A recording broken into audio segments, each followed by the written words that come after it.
गुरुदेव, परसों के आपके मार्गदर्शन से स्पष्ट हुआ कि हम लोगों को बहुसंख्यक समाज के साथ में रहते हुए जैन धर्म का प्रचार प्रसार करना चाहिए और हमें अपने जैन धर्म को, अहिंसा धर्म को, अनेकांत धर्म को आगे बढ़ाना चाहिए। गुरुदेव, एक छोटा सा प्रश्न है कि जो अभी वर्ण व्यवस्था जो कायम है उसमें हम लोगों को वैश्य की कैटेगरी में डाल रखा है। हमारे गोत्रें भी अग्रवाल, गुप्ता, खजांची और ये सब गोत्रें भी उनसे मिलती जुलती है, तो वैश्यों की कैटेगरी में डाले बाद हमारी आमनाएं उनसे टोटल विपरीत। तो हमको उससे अलग हटते हुए अपना ग्रुप बनाते हुए रहना चाहिए कि नहीं रहना चाहिए? देखिए, ऐसा है, जहाँ तक वर्ण व्यवस्था की बात है, जैन धर्म जन्मना कर्ण व्यवस्था पर विश्वास नहीं रखता। जैन धर्म के अनुसार कर्मणा वर्ण व्यवस्था है।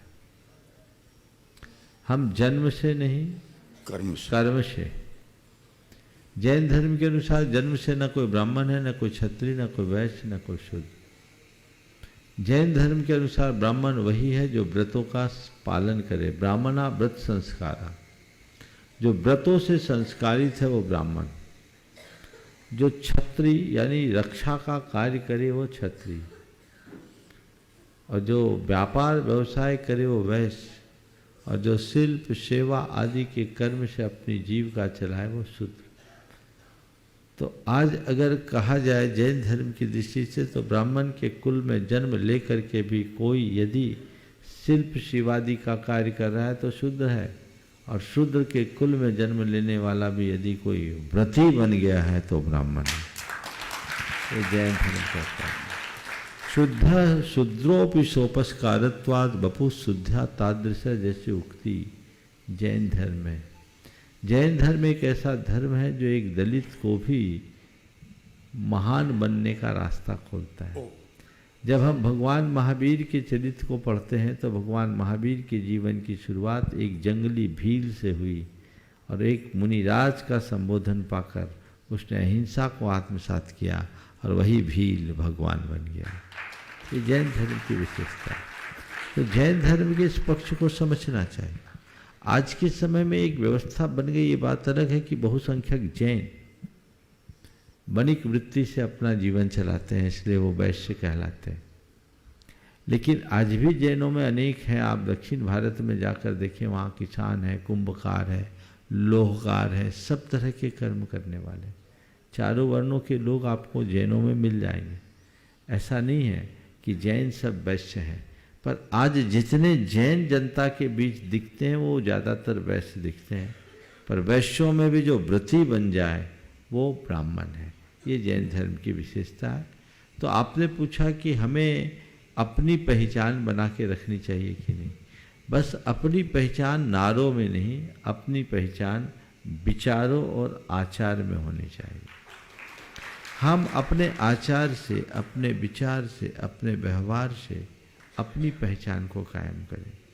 आज से 50-60 बरस पहले तक जैनों को अपनी पहचान प्रकट करने की ज़रूरत नहीं होती थी। लोग जैनों का आचरण देख के समझ लेते थे, ये जैन है, ये तो रात में नहीं खाएगा, ये जैन है, ये तो पानी छना ही पिएगा, ये जैन है, ये झूठी गवाही नहीं देगा, ये पहचान ठीक है, सही रखेगा, ये जैन है। इसके पास से आपको एक उदाहरण बताता हूँ। शारदा पीठ है मैहर, रीवा स्टेट में मैहर है, सतना और कटनी के बीच में। शारदा पीठ बहुत बड़ा शक्ति पीठ है। उस पीठ का जब तक गवर्नमेंट का उसमें बोर्ड नहीं बना, उससे पहले तक उसका कोषाध्यक्ष हमेशा जैन रहा।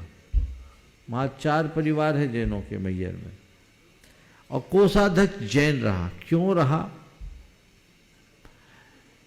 कोषाध्यक्ष जैन इसलिए रखा गया क्योंकि राजा रीवा महाराज कहते थे कि जैनी देव द्रव्य को निर्माल मानता है, पाप मानता, वो छू नहीं सकता, वो बेईमानी नहीं करेगा, इसलिए उसको कोषाध्यक्ष रखा। ये किसकी पहचान थी? जैन। आखिरी तक वहां एक सिंघई परिवार है, वो उसका कोषाध्यक्ष बना रहा। तो ये पहचान हमारी है, हमें उसे अपने अंदर घटित करना चाहिए। पर ये कहते हुए मुझे बड़ा दुख होता है कि आज मुनियों ने तो अपनी पहचान सुरक्षित रखी है, पर तुम सावकों ने अपनी पहचान खो दी। इसलिए लोग जैन धर्म से प्रभावित हो जाते हैं, जैन से प्रभावित नहीं हो पाते। जैन धर्म से प्रभावित हो और जैन से प्रभावित हो, मैं कहूंगा जैन से इतना प्रभावित हो जाए कि जैन धर्म से प्रभावित हो, तो दिखना चाहिए। पर तुम सब जैनी, हमारा तो चलता है, आजकल सब कुछ चलता है और सब कुछ चलता है कह कह कर सब कुछ चलता कर दिए, ये उचित नहीं है। अपनी पहचान को बरकरार रखना चाहिए, तभी हम कुछ अच्छा कर पाएंगे।